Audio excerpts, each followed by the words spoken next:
আমাদের আজকের গল্পের নাম ভুতুড়ে ফুটবল। গল্পটি নেওয়া হয়েছে নীরেন্দ্রনাথ চক্রবর্তীর লেখা ভাদুরী সমগ্র থেকে।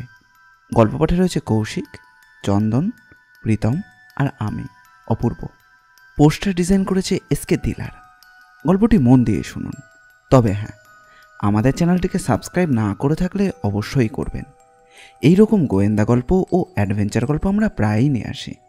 তাহলে আর বেশি দেরি না করে চলুন শুরু করা যাক। এ তো বড় অদ্ভুত খবর মামাবাবু। হাতের কাগজ থেকে মুখ না তুলেই কৌশিক বলল, আমাদের জার্নালিস্টের মাথা কি খারাপ হয়ে গেল? এদের কি কাণ্ডজ্ঞান বলে কিছুই থাকতে নেই? কথাটা ভাদুরী মশাইয়ের উদ্দেশ্যেই বলা হয়েছিল, কিন্তু তিনি কোনো উত্তর দিলেন না। সম্ভবত কিছু শুনতেই পাননি, না পাওয়াটাই স্বাভাবিক। কেননা তিনি নিবিষ্ট চিত্তে এখন ইস্টার্ন কুরিয়ারের আজকের ওয়ার্ল্ড জাম্বলের উত্তর খুঁজছেন। নিজে যেহেতু খবরের কাগজে কাজ করি, তাই কী খবর দেখে জার্নালিস্টদের কাণ্ডজ্ঞান সম্পর্কে কৌশিকের হঠাৎ সন্দেহ দেখা দিল। এই পাল্টা প্রশ্নটা করতে যাচ্ছিলাম, কিন্তু মুখ খুলবার ফোর্সুত পেলাম না। সদানন্দবাবু একেবারে ঝাঁপিয়ে পড়ে বললেন, ঠিক বলেছ, লাখ কথার এক কথা বলেছ। আরে ছেঁচা, এই কি তোদের কাণ্ডজ্ঞান? দেখতে পাস না চোখের সামনে কি হচ্ছে? অরুণ সান্যাল একটা সদ্য আসা মেডিকেল জার্নালের পাতা উল্টাচ্ছিলেন। সেটাকে সরিয়ে রেখে বললেন, কি হচ্ছে বোসদা? বাহ, তাও বলে দিতে হবে। শহরটাতে চোর ছাত্রী আর গুন্ডা বদমাশে ভরে গেল মশাই। আজ এখানে ফ্ল্যাটে ঢুকে বন্দুক গুছিয়ে ডাকাতি করছেই তো কাল ওখানে দিন দুপুরে বোমা ফাটিয়ে টাকার তলে কেড়ে নিচ্ছে। আর খবরের কাগজের লোকগুলোও হয়েছে তেমনি। এই যে ললেসনেস, কোথায় এর এগেনস্টে রোজ একটা করে করা এডিটোরিয়াল লিখবি তা নয়, তোরা আছিস শুধু পলিটিক্স নিয়ে। এই কাকে নিষ্কর্মার ধারী বলেছে, আর কার বউ সরকারি বাড়িতে খাটাল বসিয়ে লাখ টাকা দুধ বিক্রি করেছে। তা বলুক না, করুক না, নিষ্কর্মায় বলুক আর অষ্কর্মায় বলুক, দুধই বেচুক আর রাবড়ি বেচুক, তাতে তোর কি? খালি পলিটিক্স আর পলিটিক্স।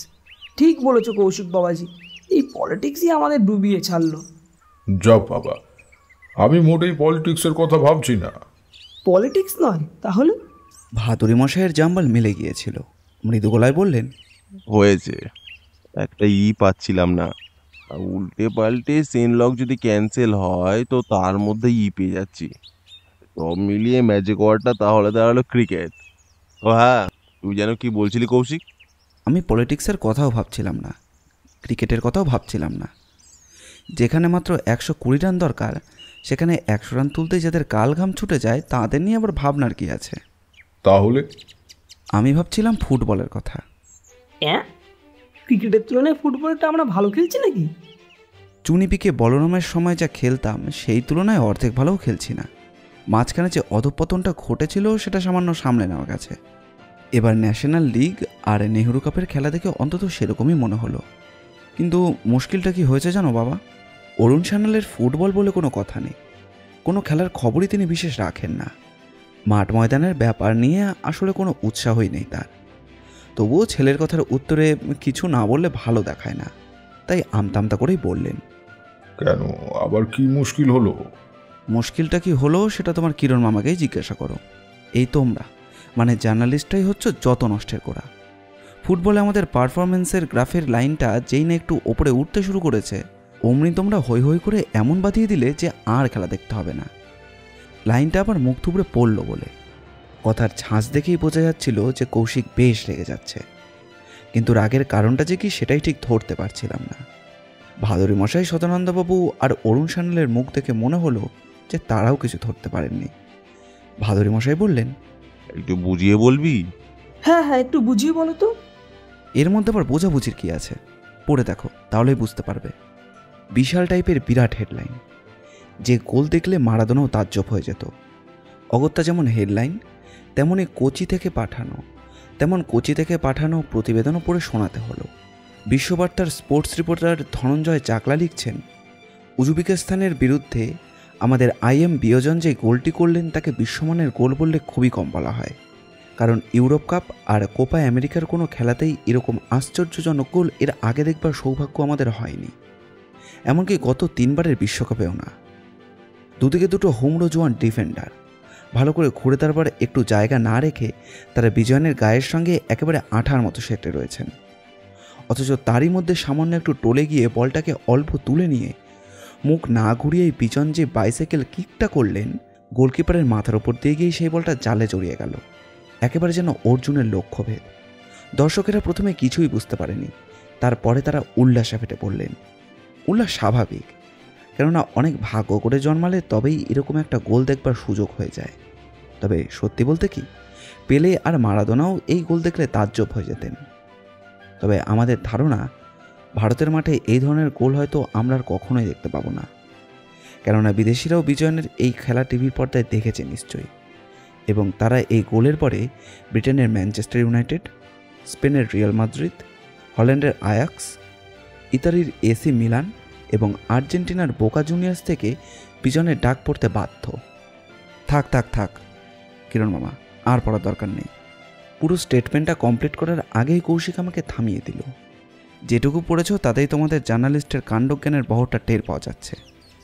এরপরে তুমি নিজেই বোধহয় বিষম খেতে শুরু করবে। কাগজ থেকে মুখ তুলে দেখলাম ভাদুরী মশাই আর অরুণ সান্যাল মুখে রুমাল চাপা দিয়ে হাসির বেগ সামলাচ্ছেন। তারই মধ্যে সদানন্দবাবুকে দেখে একটু অবাক হতে হলো, কেননা তারই মুখে কোনো হাসি নেই। গম্ভীর গলায় উনি বললেন, এতে এত হাসির কি আছে? নেই? তার মানে আপনিও মনে করেন যে ভালো একটা গোল করেছে বলেই বিশ্বখ্যাতির এই ক্লাব অমনি বিজয়কে নিয়ে কাড়াকাড়ি শুরু করে দেবে? ডেসক্রিপশন থেকে তো তাই মনে হচ্ছে। অন্য সব কাগজেও দেখলুম তো, তাকে বলতেই হবে গোলটা সত্যিই চমৎকার দিয়েছে। আহা, আমি কি বলেছি যে ওটা চমৎকার গোল নয়? অফকোর্স ইট ওয়াজ। কিন্তু তাই বলে কেউ যদি বলে যে পেলে আর মারাদোনাও এই গোল দেখে তাজ্জব হয়ে যেত, তাহলে বলবো তাদের কাণ্ডজ্ঞান বলতে কিচ্ছু নেই।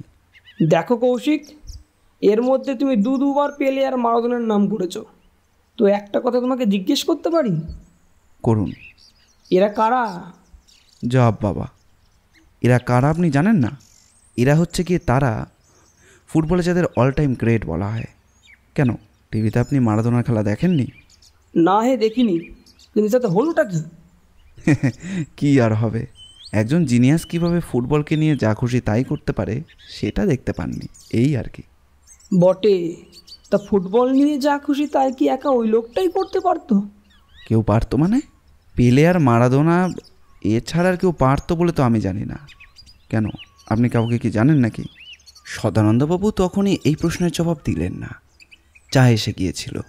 নিজের পেয়ালায় আলতো করে একটা চুমুক দিয়ে পেয়ালাটাকে ধীরে সুস্থে পিরিচের ওপর নামিয়ে রেখে কৌশিকের দিকে তাকিয়ে রইলেন কিছুক্ষণ। তারপর বললেন, হাবলা বারুজ্যের খেলা দেখেছো? না তো। কি করে এবার দেখবে? তোমার তো কথাই ওঠে না।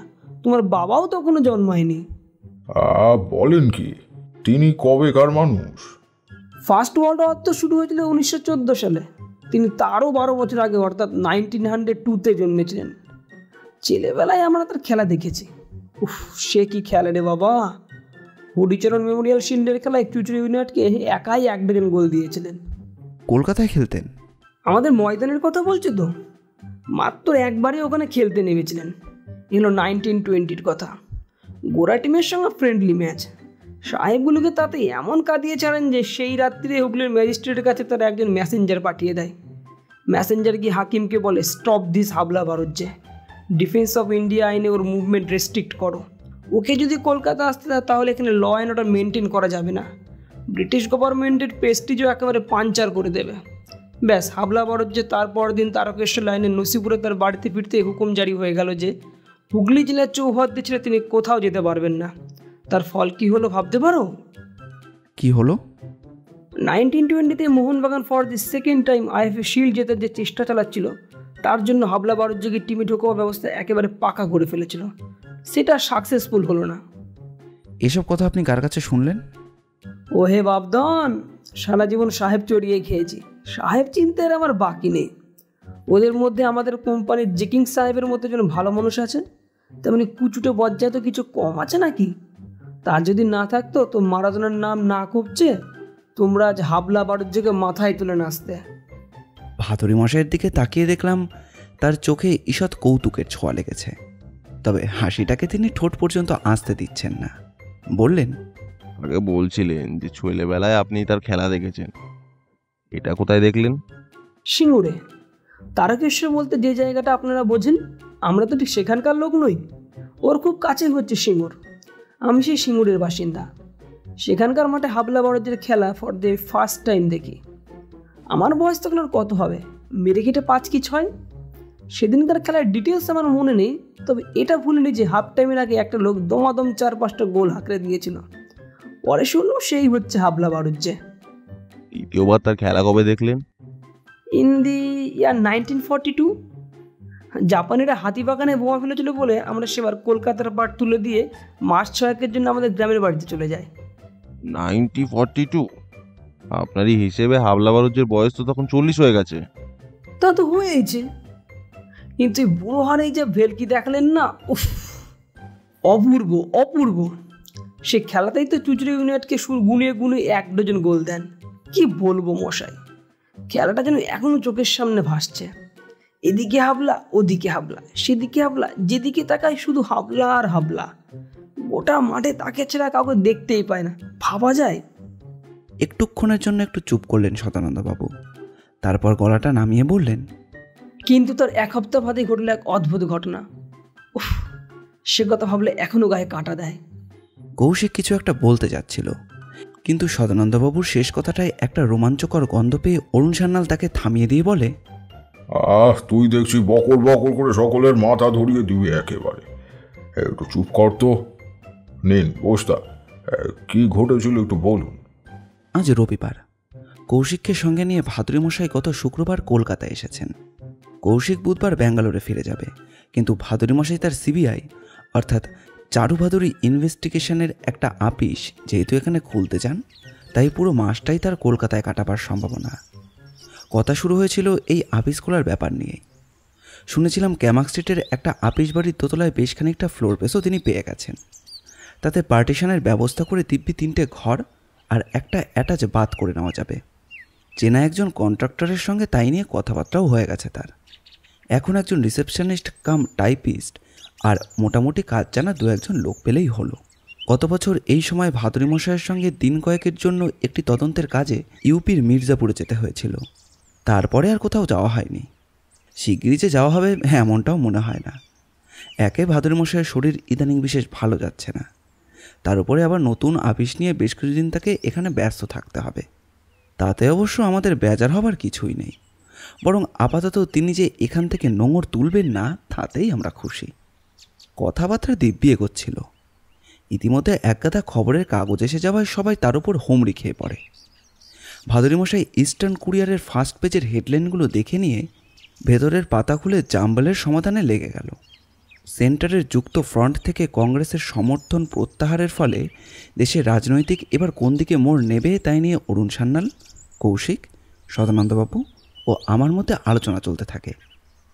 অরুণ সান্যাল তাতে বিশেষ উৎসাহ না পেয়ে খানিক বাদে একটি মেডিকেল জার্নাল টেনে নেন। রাজনীতি আবার ভদ্রলোক করে নাকি বলে খেলার পাতায় চলে যায়।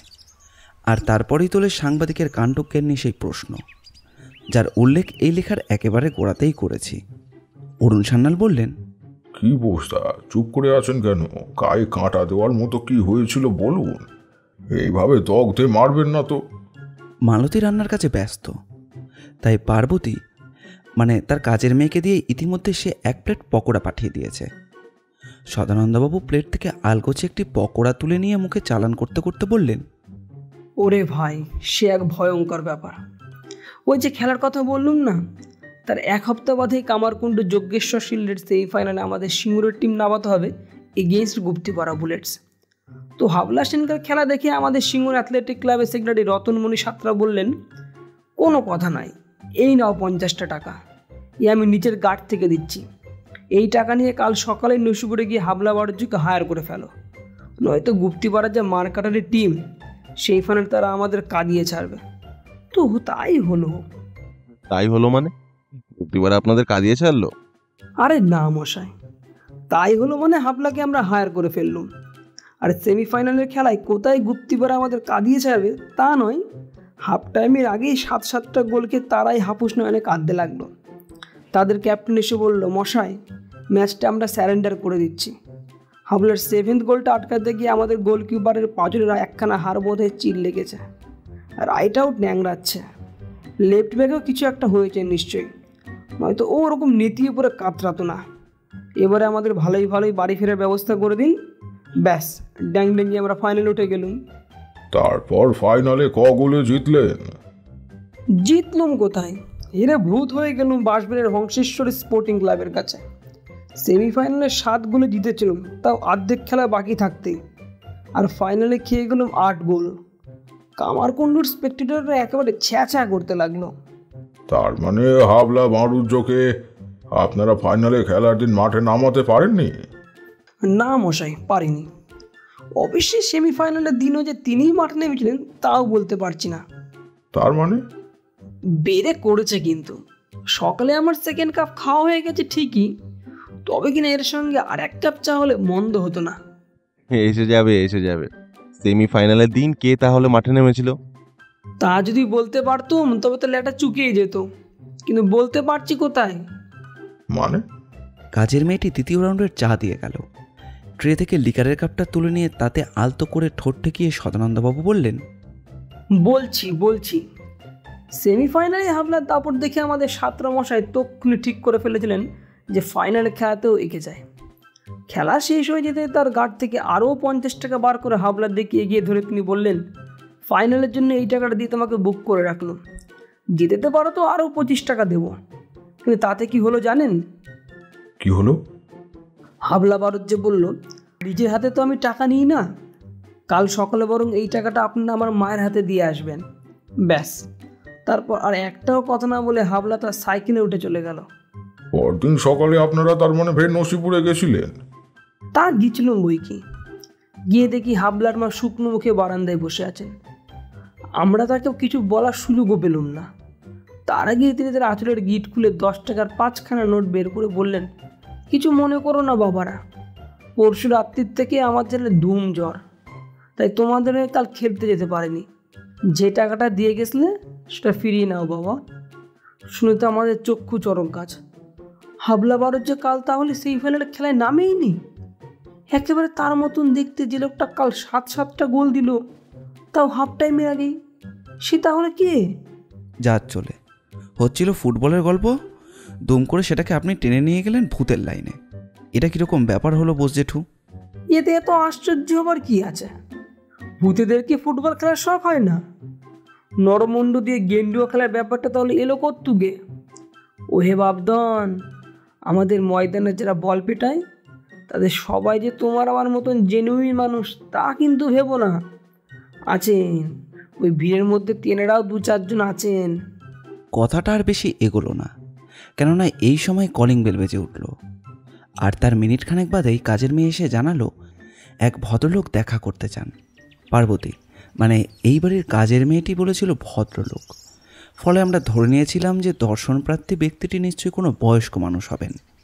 কিন্তু অরুণ সান্যাল তাকে ভেতরে পাঠিয়ে দিতে বলায় একটু বাদে ডান হাতে বড় সাইজের একটি মাটির হাঁড়ি ঝুলিয়ে যেই ছেলেটি ড্রয়িং রুমে এসে ঢুকলো, তার বয়স বোধহয় 20-র বেশি হবে না। পরনে চকলেট রঙের ট্রাউজার, সাদা হাফাতা শার্ট, পায়ে কাবলি চপ্পল, হাইট প্রায় 6 ফুট এবং চোখে দুটি ঝকঝকে চাহনি দেখে বেশ বুদ্ধিমানই বলা চলে। হাতের হাঁড়িটি আলগোছে মেজের উপর নামিয়ে রেখে শার্টের বুক পকেট থেকে একটা খাম বার করে আমাদের উপর চোখ বুলিয়ে নিয়ে ছেলেটি জিজ্ঞাসা করলো, আপনাদের মধ্যে মিস্টার ভাদুড়ি কার নাম? কোনো ব্যাপারে সন্দেহ বা ভয়ের কারণ ঘটলে সদানন্দবাবু যা জিজ্ঞাসা করে থাকেন। এক্ষেত্রে একটু আগে তিনি ঠিক তাই করেছিলেন। সম্ভবত ধারণা করেছিলেন হাঁড়ির মধ্যে সাপ কিংবা কাকড়া বেঁচে থাকা কিছু বিচিত্র নয়। ফলে মেঝের ওপর হাঁড়িটা নামিয়ে রাখার সঙ্গে সঙ্গেই সদানন্দবাবু মেঝে থেকে তরাক করে পাটা ওপরে টেনে নিলেন। সেই অবস্থায় আঙুল তুলে ভাদুরী মশাইকে দেখিয়ে বললেন, উনি। হাতের খামখানা ভাতুরি মশাইয়ের দিকে এগিয়ে দিয়ে ছেলেটি বলল, আগে আমার নাম ভূতনাথ দত্ত। শক্তিগড়ের ডাক্তার কৃপানাথ দত্ত হলেন আমার জ্যাঠামশাই। তিনি এই চিঠিখানা আপনাকে পাঠিয়েছেন। বসো।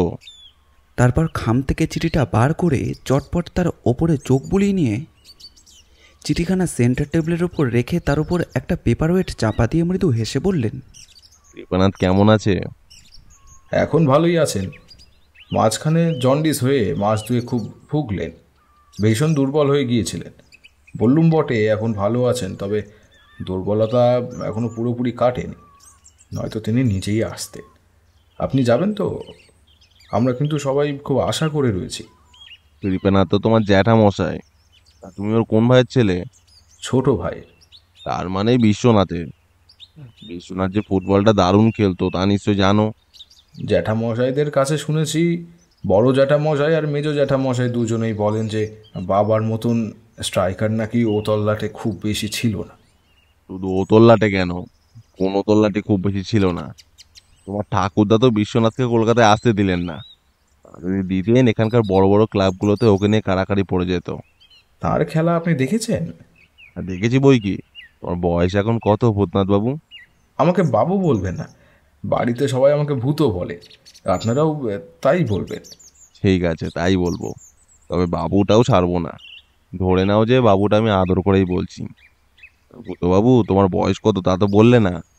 আগে 19 চলছে, বর্তমানে রাজ কলেজে পড়ি, এবারে বিএ ফার্স্ট ইয়ার। বাহ, তা এখন তোমার যা বয়স, তোমার বাবাকেও ঠিক সেই বয়সে আমি প্রথম দেখেছিলাম। সেও তখন ওই রাজ কলেজেই পড়তো। যেমন ছিল লেখাপড়ায় ভালো, তেমন খেলাধুলায় বল ট্র্যাপিং ড্রিবলিং শুটিং কোনো ব্যাপারে খামতি ছিল না। বডি সোয়ার্স করে বিপক্ষের ডিফেন্ডারদের ঝটকা দিয়ে যেভাবে বেরিয়ে যেত, সে তো আজ আমার চোখে ভাসছে। ভূতবাবু, ফুটবলটা তুমিও খেলো তো? আগে হ্যাঁ খেলি, তবে বাবার কথা যা শুনি অত ভালো আমি খেলতে পারি না। মেঝেতে যেই হাঁড়িটা নামিয়ে রাখা হয়েছে সেটা সম্পর্কে সদানন্দবাবুর সন্দেহ ইতিমধ্যে কেটে গিয়ে থাকবে, নয়তো সোফা থেকে তিনি ফের মেঝেতে পা নামাতেন না। তবে সন্দেহের জায়গায় এখন একটা কৌতূহল দেখা দিয়েছে, সেটাকে তিনি আর চেপে রাখতে পারছেন না। কিছুক্ষণ ধরেই উসখুস করছিলেন, এবার গলা কাঁকড়ে বললেন, একটা কথা জিজ্ঞেস করব?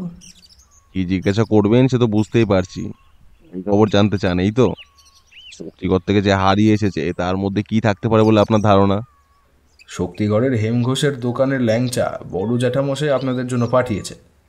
তা তো হলো, কিন্তু যেতে পারবো কিনা হুট করে এখনই তা বলা যাচ্ছে না। আজকের দিনটা কলকাতায় থাকবে? আগে না, কাল আমাদের খেলা রয়েছে, আজই আমাকে শক্তিগড়ে ফিরে যেতে হবে। বেশ তো, তাই যেও।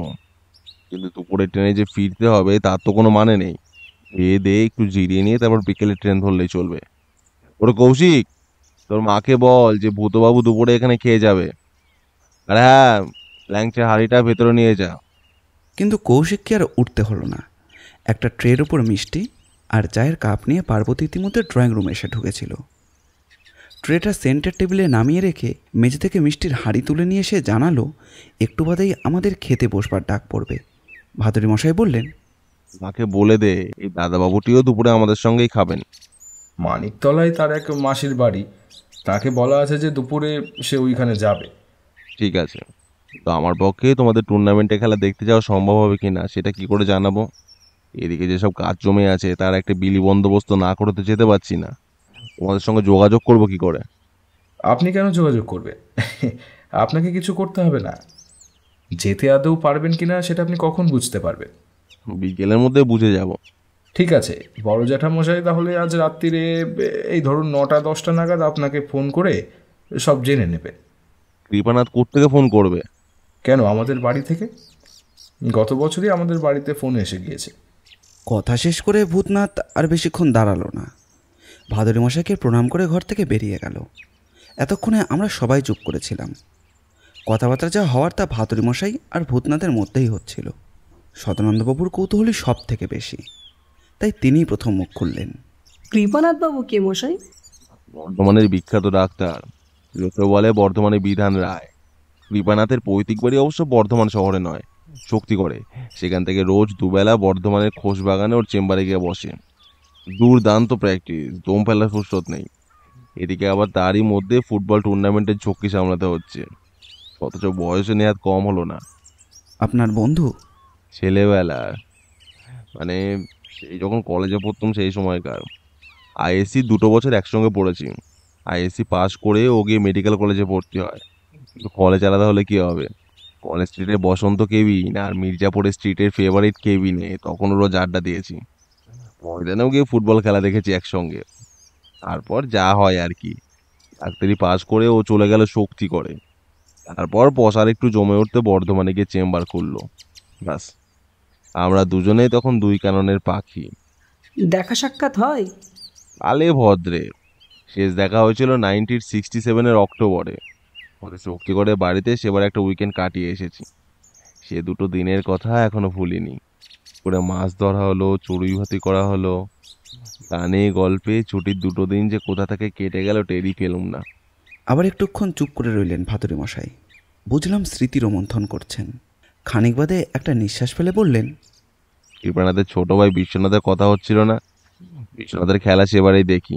একটু আগে যা বলছিলেন তাতে তো মনে হয় দুর্ধর্ষ স্ট্রাইকার ছিলেন। সত্যি? 16 আনার উপরে 18 আনা সত্যি। আমি একটুও বাড়িয়ে বলিনি অরুণ।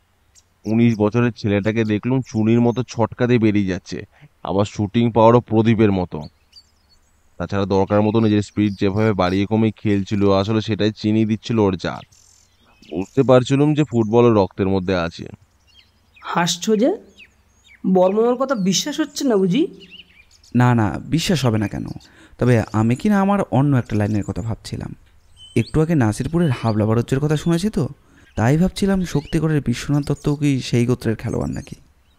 সেই গোত্রের মানে? মানে হাবলা বারুজ্যে তিনি তো নিজে খেলতেন না, ভূতেরা তার হয়ে খেলে যেত।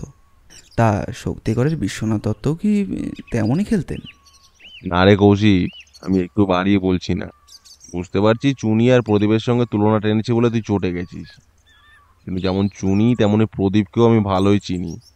তাই হলো করে বলতে পারি যে বিশ্বনাথের খেলা দেখলে ওরা কিন্তু একটু চড়তো না, বরং মফস্বল থেকে ছেলেটাকে যাতে কলকাতার ময়দানে নিয়ে আসা যায় তার চেষ্টা করতো। সেই চেষ্টা কেউ কখনো করেনি? করেছে বই কি। কৃপনাথের কাছে শুনেছি কলকাতার অন্তত একটা বড় ক্লাব ওকে এখানে নিয়ে আসার চেষ্টা করেছিল।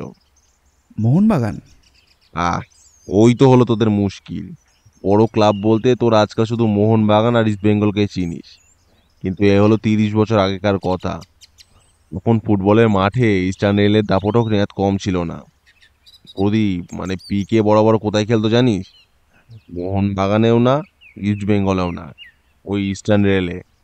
তো ইস্টার্ন রেলেরই এক কর্তা, তোর মনে পড়ছে মিস্টার দাস, মিস্টার কে দাস, ওকে চাকরি দিয়ে কলকাতায় নিয়ে আসার চেষ্টা করেছিলেন।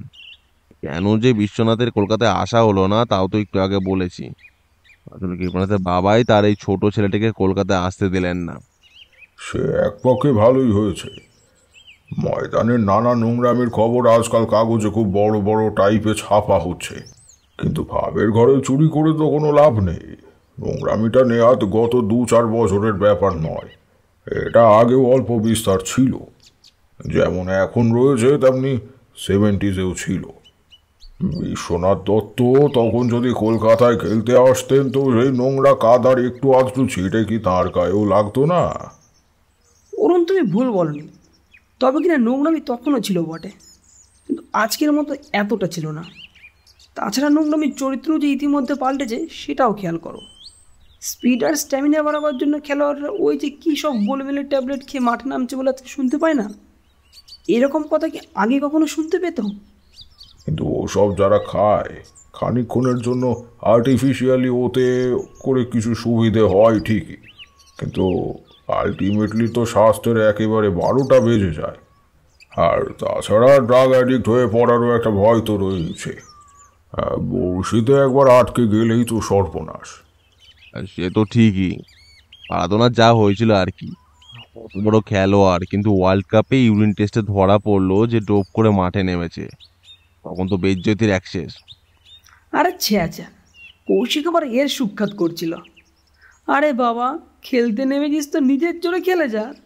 সেই যেমন শিবে ভাদুরী আর বিজয় ভাদুরী খেলতো, সামাদ খেলতো, লক্ষ্মীনারায়ণ আর মুরগেশ খেলতো। তা নয় তোরা কিনা নেশা করে মাঠে নেমেছিস। আরে আচ্ছা, এরকম নোংরামের কথা কি আগে কখনো ভাবা যেত? শুধু খেলোয়াড়দের দোষ দিয়েই বা লাভ কি? সাপোর্টাররাও তো তেমনিই হয়েছে। কি না, আমি যার সাপোর্টার সব খেলাতেই তাকে জিততে হবে, একটা খেলাতেও আর হারা চলবে না। আরে মশাই, তাই আবার কখনো হয়? এ তো খুবই সহজ কথা, কিন্তু শুনছে কে? হারলেই মার দাঙ্গা লাগিয়ে দেব, দল বেঁধে মাঠে নেমে খেলা ভঙ্গুল করে ছাড়বো, তারপর মাঠের বাইরে দক্ষযোগ্য বাঁধিয়ে দিতে ছাড়বো না একেবারে। দক্ষযোগ্য বলতে পারো, লঙ্কাকাণ্ডও বলতে পারো। সাপোর্টারদের যা সব স্যাম্পেল দেখছি তাতে তো মনে হয় প্যান্টুল খুললে অনেকদিন ন্যাচ বেরিয়ে পড়বে। শুধু কলকাতা সাপোর্টারদেরই বা দোষ দিচ্ছ কেন? ইংরেজ সাপোর্টারদের তুলনায় এরা তো যথেষ্ট পারফেক্ট ভদ্রলোক। ইংল্যান্ডে যখন অন্য দেশে খেলতে যায় এই সাপোর্টাররা তখন সেখানে গিয়ে যা সব কাণ্ড করে তার কহতব্য নয়। সেই জন্য ওদের বাইরে যাওয়াই বন্ধ করে দিতে হয়েছে। দেশ স্বাধীন হওয়ার পরে তো ইংরেজদের নকল করার যোগ কমেই বাড়ছে। আমাদের মধ্যে কেউ কেউ তো দেখি ইংরেজদের চেয়েও বেশি ইংরেজ। তাই এবারে খেলার মাঠে বাদরামি ব্যাপারেও বোধহয় ওদেরকে আমরা ছাড়িয়ে যাব। মফস্বলের খেলা কিন্তু আমাদের এই কলকাতার তুলনায় অনেক ভালো। গ্রামের পুজোয় যেমন একটা শান্ত ভদ্র চেহারা এখনও চোখে পড়ে, মফস্বলের ছোটোখাটো গাগঞ্জে তেমন দেখবেন শহরের খেলার মাঠের এই উচ্ছৃঙ্খল ব্যাপারটা এখনও ঢোকেনি। বেশ, তো তাহলে আমার সঙ্গে চলুন। তার মানে? কৃপানাথের চিঠিখানা পড়ুন, মানেটা তাহলেই বুঝতে পারবেন। বলে ভূতনাথ তার বড় জ্যাঠাই মশাইয়ের যে চিঠিখানা ভাদুরী মশাইয়ের হাতে তুলে দিয়েছিল, সেন্টার টেবিল থেকে সেটা তুলে নিয়ে তিনি আমার হাতের দিকে এগিয়ে দিলেন। চিঠিখানা এখানে তুলে দিচ্ছি। ভাই চারু, যে বছর 30 আগে তুমি আমাদের শক্তিগড়ের গ্রামের বাড়িতে এসেছিলে, তারপরে গ্র্যান্ড রোড দিয়ে মোটর যোগে যাতায়াতের পথে কয়েকবার বর্ধমানে আমার চেম্বারে এসে দেখা করে গিয়েছো বটে, কিন্তু গ্রামের বাড়িতে আর কখনো আসোনি। অথচ যখনই দেখা যায় ঠিক তখন তো বটেই চিঠিতে তুমি বহুবার আমাকে জানিয়েছ শক্তিগড়ের বাড়ির সেই মধুর স্মৃতি তোমার এখনও চিত্তে অম্লান, এবং আবার তুমি সেখানে কয়েকটা দিন কাটিয়ে যেতে চাও, কিন্তু কাজের চাপে কিছুতেই তোমার আশা হয় না। কিন্তু ভাই, এইবারে আর কাজের অজুহাত দিও না। আজ রবিবার, আর কটা দিন বাদেই সামনের উইকেন্ডটা এখানে কাটিয়ে যাও। শনিবারের বদলে শুক্রবার সকালের ট্রেনে অথবা মোটর যোগে এখানে পৌঁছে যেতে পারো তো আরও ভালো। তাহলে বিশ্বনাথের নামে আমাদের এখানে যে ফুটবল টুর্নামেন্ট চালু করেছি তার সেমিফাইনাল ও ফাইনালের খেলা তুমি দেখতে পারবে। ফাইনাল হচ্ছে রবিবার বিকেলে। তুমি প্রিসাইড করবে ও পুরস্কার বিতরণ করবে। শক্তিগড় এখন আর সে আগের শক্তিগড় নেই, তুমি ভালোই জানো। তবে আমাদের ওই পুকুরটা আছে, তাতে মাছও আছে প্রচুর। শনিবারে খেলা থাকবে না, সেদিন ছিপ ফেলে মনের আনন্দে মাছ ধরতে পারবে। এসো ভাই, নইলে আমার মুখ রক্ষা হবে না। ইতি কৃপানাথ। পুনশ্চ ব্যাঙ্গালোরে ফোন করে জানলাম যে তুমি কলকাতায়। কাকুরগাছির ফ্ল্যাটের ঠিকানা তারাই দিয়েছেন, কৃপা। চিঠিটা জোরে জোরে পড়ে শোনাতে হলো যাতে সকলে শুনতে পায়। পড়া শেষ হয়ে যাওয়ার পর সদানন্দবাবু বললেন, আজ হলো গিয়ে রোববার 6 এপ্রিল, তার মানে শুক্রবার হলো 11 এপ্রিল। 3টে দিন মানে 11, 12 আর 13 এপ্রিল শক্তিগড় কাটিয়ে 14 তারিখ সোমবার সকালে কলকাতায় ফিরে আপিস করা যাচ্ছে। মন্দ কি? আপনি তো রিটায়ারমেন্ট বোস জেঠু, আপনার আবার আপিস কিসের? আরে বাবা, আমি কি আর আমার কথা ভাবছিলুম? সম্ভবত আমার কথা ভাবছিলেন, কিন্তু নেমন্তন্নটা তো আপনারও নয়, আমাদেরও নয়, ভাদুরী মশাইয়ের। আমার আপনার যাবার তো এত কোনো কথাই উঠছে না। আরে না না, আমি একা যাব কেন? যদি যাই তো সবাই মিলেই যাওয়া হবে। হে কৌশিক, যাবি তো? কৌশিক মাথা নাড়ল, কারণ সে ব্যাঙ্গালোরে ফিরে যাচ্ছে। কিরণবাবু, আপনি? আমি তো খুশি। সদানন্দবাবু? আমি তো যাবার জন্য এক পাতলে রেডি হয়ে আছি। তা যাবো কিসে? হাওড়া থেকে লোকাল ট্রেনে না বাড়ি থেকে টানা মোটর গাড়িতে? গাড়িতেই যাব। সকাল 6টা নাগাদ বেরিয়ে পড়বো। লেভেল ক্রসিংয়ে যদি আটকে না যাই তো শক্তিগড়ে পৌঁছাতে 2 ঘন্টার বেশি লাগবে না। আচ্ছা, ফুটবল টুর্নামেন্টটা বিশ্বনাথ দত্তের নামে হচ্ছে কেন? উনি কি? হ্যাঁ, বেঁচে নেই। 15 বছর আগে মারা গেছে। ভূতনাথ তখন নেহাতি বাচ্চা, বাবার কথা ওর কিছুই মনে নেই। রবিবার 10টা নাগাদ কৃপানাথ দত্তের ফোন আসতেই ভাদ্রমশাই জানিয়ে দেন আমরা মোট 3 জন ওখানে যাচ্ছি। শুক্রবার সকালে 8টা নাগাদই যে আমরা গাড়ি করে শক্তিনগরে পৌঁছচ্ছি তাও তাকে জানিয়ে দেওয়া হয়। তাতে তিনি বলেন, শক্তি করে ঢুকে খানিকটা এগোলে গ্র্যান্ড ট্যাঙ্ক বাঁ দিকে হোম ঘোষের মিষ্টির দোকানে ভূতনাথ আমাদের জন্য অপেক্ষা করবে। তা আজ 11 এপ্রিল শুক্রবারে শক্তিনগরে ঢুকে দেখলাম ভূতনাথ সত্যিই আমাদের জন্য অপেক্ষা করছে। তবে 8টা নয়, পৌঁছতে পৌঁছতে 9:15 বেজে যায়। কৃপানাথ দত্তের বাড়ি অবশ্য ঠিক শক্তিগড়ে নয়। মুখে তারা শক্তিগড়ের কথা বলেন বটে, কিন্তু বাড়িটা আসলে গ্র্যান্ড ট্যাঙ্ক রোড ধরে খানিক দূরে ঢুকে এমন একটা এলাকায় যেখানে পাকা বাড়ি গোটা কয়েক আছে ঠিকই, কিন্তু কাঁচা বাড়ির সংখ্যা সে তুলনায় অনেক বেশি। রাস্তাটা অবশ্য কাঁচা নয়, পিচের না হলেও খোয়া পেটানো। দত্তদের বাড়িটা অনেক কালের, চেহারা দেখলেই সেটা বোঝা যায়। দোতলা বাড়ি, সদরার অন্দর 2 মহলেই মস্ত মাপের, প্রচুর ঘর। দৈর্ঘ্যে প্রস্থে তার কোনোটাই নেহাত ছোট নয়। সেকালের বাড়ি বলে সিলিং রীতিমতো উঁচু, জানালা দরজাও বড় বড়, ফলে ঘরগুলি কুমোট বা দম আটকা ভাবের কোনো সৃষ্টি হয়নি। চুন সুরকির গাথা মোটা দেওয়াল বলে ঘরগুলো বেশ ঠান্ডাও। এখানে এসে পৌঁছবার সঙ্গে সঙ্গে যে এতগুলো ব্যাপার খেয়াল করেছিলাম তা কিন্তু নয়। সবই আস্তে আস্তে করে দেখি, আর যতই দেখি ততই বুঝতে পারি যে কৃপানাথ দত্ত কেন কষ্ট করে এখান থেকে রোজ বর্ধমানে যান, কেন বর্ধমান শহরে তিনি স্থায়ীভাবে থেকে যান না। আসলে এই ধরনের বাড়ির মধ্যে একটা মায়া মায়া ভাব থাকে, মানুষ তাতে আষ্টে পৃষ্ঠে বাধা পড়ে যায়। আসার পথে মগরায় খানিকক্ষণের জন্য দাঁড়াতে হয়েছিল। রাস্তার ধারে একটা দোকানে তখন চা বিস্কুটও খেয়ে নিয়েছি। এখানে এসে হাত মুখ ধুয়ে ফের জলখাবার খেতে হলো। বাড়ির পাশে মস্ত দেখি, অনেককাল বাদে সাঁতারে চান করা হলো, আর করা হলো সবাই মিলে। তারপর মধ্যাহ্ন ভোজ ছেড়ে ঘণ্টাখানে ঘুমিয়েও নিয়েছি। ঘুম থেকে উঠেছি প্রায় 3টে নাগাদ। তারপর খেলা দেখতে গিয়েছিলাম। সুলতানপুর স্পোর্টিং আর পোড়াবাজার 11-এর মধ্যে সেমিফাইনাল খেলা। তাতে সুলতানপুরকে 5 গোলে হারিয়ে পোড়াবাজার একেবারে ড্যাং ড্যাং করে ফাইনালে উঠে গেল। অন্যদিকে সেমিফাইনালে পলাশডাঙ্গা ফুটবল ক্লাবকে একেবারে শেষ মিনিটে একটা গোল দিয়ে শক্তিনগর ব্রাদার্স ফাইনালে উঠেছে। কাল শনিবারে খেলা নেই, পরশু রবিবার ফাইনাল।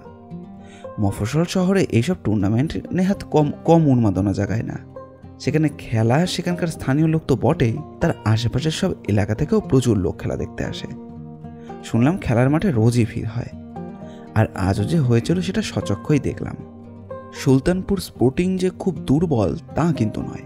এই নকআউট টুর্নামেন্টের ট্রফিতে গত বছরই তারা পেয়েছিল, কিন্তু এইবারে যে সেমিফাইনালে তাদের গোহারা হারতে হলো তার একটা কারণ যদি হয় রেফারি দুটো ভুল সিদ্ধান্ত, আর অন্য কারণ পোড়াবাজার টিমের ফরওয়ার্ড লাইনে দুর্ধর্ষ 2 খেলোয়াড় বিপক্ষের ডিফেন্সকে যারা ভেঙে চুরে একেবারে তছনছ করে দিচ্ছিল। রাত্রিরে তাই নিয়েই কথা হচ্ছিল। খাওয়ার পাট একটু আগেই মিটেছে। সদর বাড়ির দোতলার পাশাপাশি দুটো ঘরে আমাদের রাত্রিবাসের ব্যবস্থা হয়েছে। বিছানা পাতা, মশারি টাঙানো, ভূতনাথের তদারকিতে সব কাজই সমাধা হয়েছে। এখন গিয়ে শুয়ে পড়লেই হয়, কিন্তু শুয়ে পড়ার ইচ্ছা কারোর মনেই হলো না। আপাতত আমরা বারান্দায় গিয়ে গোল হয়ে বসে গল্প করছি। দিব্যি ফুরফুরে হাওয়াও দিচ্ছে। সামনে পুকুর, আর তার জলের উপর থেকে কোত্থেকে যেন একটা আলো এসে পড়ছে। সব মিলিয়ে এমনই একটা পরিবেশ যাতে জেগে থাকতেই ভালো লাগে। কৃপানাথ দত্ত বললেন, বুঝলে চারু, বিশ্বনাথের নামে এই টুর্নামেন্ট চালু করেছে 92-তে, অথচ এর মধ্যে একবারও আমরা ট্রফিটা ঘরে তুলতে পারিনি। এদিকে আবার এবার নিয়ে পরপর 3বার আমরা ফাইনালিস্ট। গত 2 বছর অল্পের জন্য ট্রফি ফসকে যায়। এবারে কি হবে কে জানে। এবারেও বোধহয় ফসকে যাবে। এ কথা কেন বলছো? বলছি, পোড়াবাজার টিমে ফরওয়ার্ড লাইনে খেলা দেখে। লক্ষ্মীনারায়ণ মুরগেশের খেলা আমি দেখিনি, আগলশ্লিরও না, তবে সোমানা আর আপাওয়ারের খেলা দেখেছি। হে কৃপানাথ, আজ ওরা যা খেললো, কোর্ট যদি তার অর্ধেকও খেলতে পারে তাহলে শক্তিগড়ের নো চান্স। কৃপানাথ দত্ত একেবারেই মুষড়ে পড়েছিলেন। ভাদরী মশাইয়ের কথা শুনে আরও নেতিয়ে পড়লেন। এই অবস্থাতেও সম্ভবত নিজেকেই একটু সাহস যোগাবার জন্য মজ্জমান ব্যক্তি হাতের সামনে যা পায় তাই আঁকড়ে ধরে। সেইভাবে বললেন, অবশ্যই আমাদের টিমও মোটেই ফাইনাল নয়। ভূতর মানে বিশ্বনাথের ছেলের খেলা তো তুমি দেখোনি, দেখলে বুঝতে পারতে। ওই রকম বডি ফিটনেস আর স্ট্যামিনায় থাক। সেলফ ট্যালেন্ট আর ফুটবলের সেন্সের কথা যদি ওঠে তো ভূত ওদের চেয়ে একটুও পিছিয়ে নেই, বরং 2 কদম এগিয়ে রয়েছে। কিন্তু মুশকিলটা কি জানেন? পাওয়ার টেনিসের মতো এ হলো পাওয়ার ফুটবলের যুগ। যার যত মাসল পাওয়ার খেলার মাঠে তার তত দাপট। না, ওই মাসলম্যান দুটোই পোড়া বাজারকে জিতিয়ে দেবে। এবারও আমরা পারলুম না। এত হতাশ হচ্ছেন কেন? আজ ভালো খেলেছে বলে পরশুও যে ভালো খেলবে তার তো কোনো মানে নেই। আমাদের কলকাতা ময়দানে নামজাদা সব ফুটবলারদের তো দেখেইছেন, পরপর 2 দিন ওরা কেউ ভালো খেলে না। আজ যদি বাঘের মতো খেললো তাহলে কাল হয়তো দেখবেন শিয়ালের মতো। না না, আপনি এত দমে যাবেন না। ওদের সেমিফাইনালে খেলা কবে ছিল? গত সোমবার। সেদিন এক্সট্রা টাইম খেলানো হয়েছিল, তাও খেলাটা ড্র থেকে যায়। ফলে পরশু মানে বুধবার আবার খেলতে হয়। সেদিনও ড্র হতে যাচ্ছিল, কিন্তু এক্সট্রা টাইমে 3 মিনিটের মাথায় ভূত কি বলবো, আনবিলিভেবলি একটা গোল করে বসে। সেই গোল্ডেন গোলেই আমরা জিতে যাই। গোলটাকে অবিশ্বাস্য বলছিস কেন? এই জন্যই বলছি যে মাঠের যে হাফে আমরা খেলেছিলুম সেইখান থেকে একটা থ্রো পাস ধরে বিপক্ষের পরপর 5 জনকে কাটিয়ে বল নিয়ে ভূত ওদের বক্সের মধ্যে ঢুকে পড়ে। তারপর যেন ডান পায়ে শট নিতে যাচ্ছে, এইভাবে বাঁ দিকে ঝুঁকে পড়ে সেই অবস্থাতেই বাঁ পায়ে শটটা নেয়। গোলকিপারের কিছু করার ছিল না, কেননা ভূতর ওই বাঁ দিকে ঝোঁকা দেখেই সে কমিটেড হয়ে গিয়েছিল। গত ওয়ার্ল্ড কাপে আফ্রিকার একজন ফুটবলারকে ওইভাবে একটা গোল করতে দেখেছি, সেও একেবারে একার চেষ্টায় গোল করা। রাইট, গোলটা টিভিতে আমিও দেখেছিলাম। In fact that was adjudged to be the best goal of the tournament. কিন্তু সেসব কথা থাক, ভূতোর কথা হচ্ছিল। ওর খেলা আমি দেখিনি, তবে ওর বয়সে ওর বাপ কেমন খেলতো তা তো আমি জানি। আমাদের ফুটবল ট্যালেন্টের অর্ধেকও যদি ভূতবাবু পেয়ে থাকে, তো বলবো দাঁড়িয়ে দাঁড়িয়ে তোমাদেরকে হারতে হবে না। It won't be a one sided affair. আমি তো সেই ভরসাতেই রয়েছি, তবে বাইরে যে সেটা প্রকাশ করবো এমন সাহস আমি পাচ্ছি না। তাছাড়া এদিকে আবার আর একটা ঝঞ্ঝাট বেঁধেছে। যে জঞ্জাল? ঝঞ্ঝাট আমাদের ভূতর মা, অর্থাৎ ছোট বৌমাকে নিয়ে। এর মধ্যে আবার তিনি কি করে আসছেন? আসছেন ভূতর জন্য। কে যেন তার কানে তুলে দিয়েছে যে পোড়া বাজার টিমে দুটো জল্লাদ মার্কা ছেলে আছে, ভূত যদি খেলতে নামে তো তার ঠ্যাং না ভেঙে তারা ছাড়বে না। তাই কি হয়েছে? এই হয়েছে যে বৌমা কান্নাকাটি জুড়ে দিয়েছেন। তার ইচ্ছে নয় যে ফাইনাল খেলায় ভূতুকে আমরা মাঠে নামাই। আসলে ব্যাপারটা কি হয়েছে জানো, খেলার মাঠে বিশ্বনাথ একবার মাথায় খুব চোট পেয়েছিল। মাঠ থেকে সরাসরি ওকে হাসপাতালে নিয়ে যেতে হয়, মারাত্মক ইনজুরি, কনকাশন হয়েছিল আর কি। বাঁচবার আশা একেবারেই ছিল না। এটা কবেকার ব্যাপার? বিশ্বনাথের বিয়ের পরের বছরের। তারপর আর বিশ্বনাথ মাঠে নামেনি। বৌমারও সেই সাথে ফুটবলের ব্যাপারে একটা আতঙ্ক জন্মে গিয়েছে। ছেলে ফুটবল খেলছে এটা তার এমনিতেই পছন্দ নয়। তার উপর যেই শুনেছে যে ভূতর ঠ্যাং ভাঙার জন্য পোড়া বাজার টিমে একেবারে তৈরি হয়ে রয়েছে, ব্যাস আর কথা নেই। সঙ্গে সঙ্গে কান্না জুড়ে দিয়েছেন তিনি। সদানন্দবাবু অনেকক্ষণ কোনো কথা বলেননি, কিন্তু এবারে মুখ না খুলে তিনি আর পারলেন না। বললেন, বাঙালির যে কিছু হয় না স্রেফ এই জন্যই হয় না। আরে বাবা, কেল্লার গোড়ার বুট জুতো লাথি খেয়ে ছেলের পা ভাঙতে পারে, অভিলাষ ঘোষের মা কি তা জানতেন না? নাকি দুঃখীরাম বাবু জানতেন না যে কিংকং মার্কা সাহেবের কাছ থেকে বল কাটতে গিয়ে তার ভাইপো ছনে মজুমদারে মাথা ফাটতে পারে? কিন্তু অভিলাষ ঘোষের মা কি তার জন্য কখনো কান্নাকাটি করেছেন? নাকি দুঃখীরাম বাবু তার আদরের ভাইপোকে ঘরের মধ্যে আটকে রেখেছেন? না না, ভূতনাথের মাকে সবাইকে বলতে হবে যে এটা কোনো কাজের কথা নয়। ভূতনাথকে খেলতে দিতে হবে, প্রমাণ করতে হবে যে বাঙালি লড়তেও ভয় পায় না, মরতেও ভয় পায় না। বাঙালি যদি আজ মরার ভয়ে লড়তে না চাই। আরে দূর মশাই, অত বাঙালি বাঙালি করছেন কেন? পোড়াবাজার টিমের ছেলেগুলো কি বাঙালি নয়? তবে হ্যাঁ, ওদের বডি ফিটনেসের যে তারিফ করার মতো সেটা বলতেই হবে। ইনফ্যাক্ট আজকের খেলায় সুলতানপুরের টিমের সঙ্গে ওটাই একটা মস্ত তফাৎ করে দিয়েছিল। পরশু দেবে, তবে তবে সুলতানপুরের মতো 5 গোলে না হেরে যায়। ওই রকম গুহারা হারলে আর মুখ দেখানো যাবে না হে। এইখুনি হারের কথা উঠছে কেন? ভূতবাবু খেলবে তো? সে খেলবে, ছোট বৌমাকে বুঝিয়ে সুঝিয়ে না হয় আমি রাজি করালাম, কিন্তু একা ভূতই বা কি করবে? ও দুটো সন্ডাকে একা সামলানো ওর কম্য নয়। ও কেন সামলাবে? ওদের পিছনে আরো দুজনকে লাগিয়ে রাখো, ভূতবাবু যাতে নিজের খেলাটা খেলতে পারে। এই বাজারে সব জায়গাতে যা হচ্ছে আর কি। আরে মশাই, খেলা শুরু হবার আগে রেফারিকে একটু আড়ালে ডেকে নিয়ে। আরে ছি ছি, ঘুষ দেওয়ার কথা বলছেন তো? আরে রাম রাম, ওসব চিন্তাকে মাথায় ঠাঁই দেবেন না মশাই। কেন? পরশুর খেলায় কি ধর্মপুত্র যুধিষ্ঠির এসে রেফারি হচ্ছে নাকি? সরকারি ইঞ্জিনিয়ার মাখন শিকদারকে যদি চিনতেন তো এমন কথা আপনি বলতে পারতেন না বোস মশাই। তার মানে? মানে আর কিছুই নয়, পরশুর খেলা কন্ডাক্ট করছে মাখন শিকদার, যার অনেস্টি একেবারে আনকোয়েশ্চেনেবল। যুধিষ্ঠির তো তাও একবার কায়দা করে একটা কাজ করেছিলেন, ওই হতো ইতি, গজর কথাটা বলছি আর কি। কিন্তু মাখন শিকদার বোধহয় তাও কখনো করেনি। বটে, আগে হ্যাঁ, বিশ্বাস না হয় তো যতীন ঘোষকে জিজ্ঞাসা করে দেখুন। যতীন ঘোষ আবার কে? হ্যাঁ, একটা ঠিকাদার ঘুষ দিয়ে একটা ব্রিজ মেরামতি টেন্ডার বাগাবার তলে ছিল। তাও যে সত্যি সত্যি ঘুষ দিয়েছিল তা নয়, স্যার হাত কচলাতে কচলাতে মাখন শিকদারকে বলেছিল যে কাজটা যদি পায় তাহলে শিকদার মশাইয়ের বেকার শালিটাকে সে, ব্যাস, আর কিছু বলার দরকার হয়নি। ওই যে ইঙ্গিতটুকু করেছিল ওর জন্য যতীন ঘোষ ব্ল্যাকলিস্টেড হয়ে যায়। গত 2 বছরে লোকটা একটাও সরকারি কাজ পায়নি। না না, ওকে কিছু বলতে গেলে হিতে বিপরীত হতে পারে। তো ওসব নোংরামের মধ্যে যাওয়া ঠিক হবে না।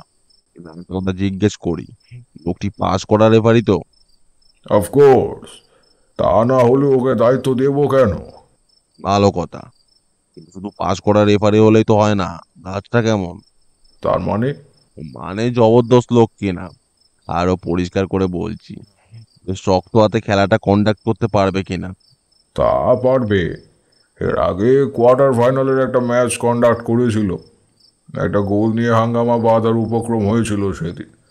গোলটা যারা খেয়েছিলেন তাদের একজন স্টপার এগিয়ে এসে রেফারির ডিসিশন নিয়ে আপত্তি জানাতেই মাখন শিকদার তাকে লাল কার্ড দেখিয়ে দেয়। না না, বেশ কড়া লোক। ভালো কথা। এখন একটু ঘরে চলো, তোমার সঙ্গে আরো 2-1টা কথা ছেড়ে নেওয়ার দরকার আছে। এরা কি এখানেই থাকবেন?